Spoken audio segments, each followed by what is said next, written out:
What is up guys, Ramhana1 here and welcome to Yu-Gi-Oh! Number 91. In this episode, we are covering a new card added to the game, and this isn't a Shadow Spectre or a number pack like I've been covering the past few days. It's actually part of the, it's actually a V-Jump promotional card, and this card is, I wasn't going to cover it because this is quite a big card that most Yu-Gi tubers are covering. And it just seemed a bit cliche if I was gonna cover it and just go over its effect with you guys, because yeah, you all probably know about it. And I thought about it and I thought, do you know what?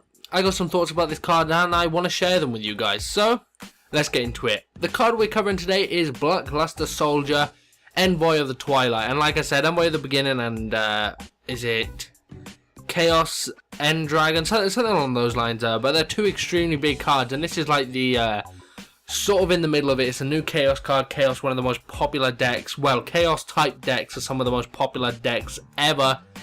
And I just felt like I needed to cover this card. First off, the artwork. I love it. It looks awesome. Very good card. Very chaosy. You see like half of it's black, half of it's white. Or like half of it's more demonic, half of it's more angelic. It's got that sort of deal going on. It's a very nice artwork.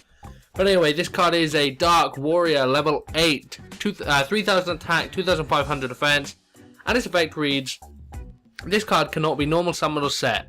Must be special summoned from your hand by having an equal number of light and dark monsters in your graveyard and banishing all monsters of one of those attributes from your graveyard, and cannot be special summoned by other ways. While face up on the field, this card is also a light attribute.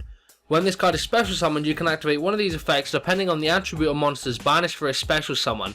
You cannot conduct your battle phase during the turn you activate this effect.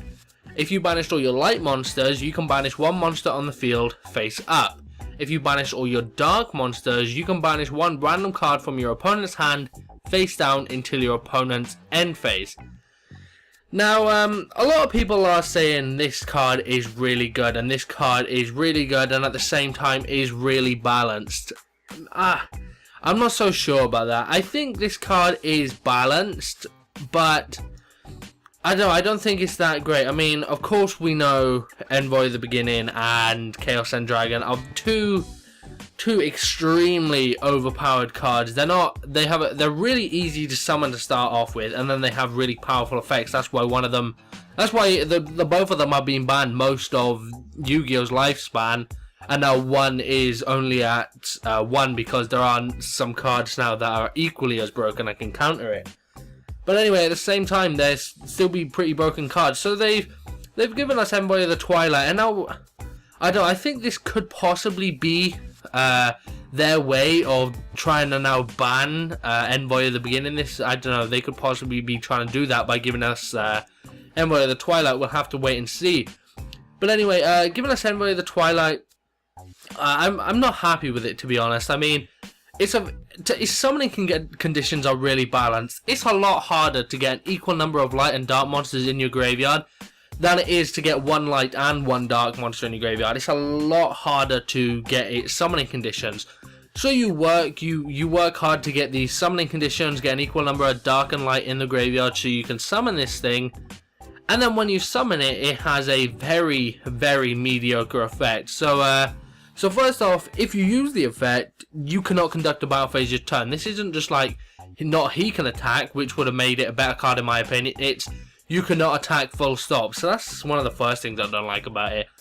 And then only its light effect is really good. So you're going to get an equal number of light and dark. I highly doubt anybody's ever going to use the dark effect. The only way I see someone using the dark effect is if they've seen their opponent's hand because they've added a card to their hand and it's the only card in their hand. Like they use a card to get, I don't know, gold sack for whatever, just for an example.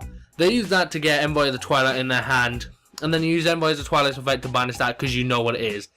But then saying that, they still get that card back at your opponent's end phase, and even if you don't see what card it is, you banish it face down, so you're not going to see that card anyway.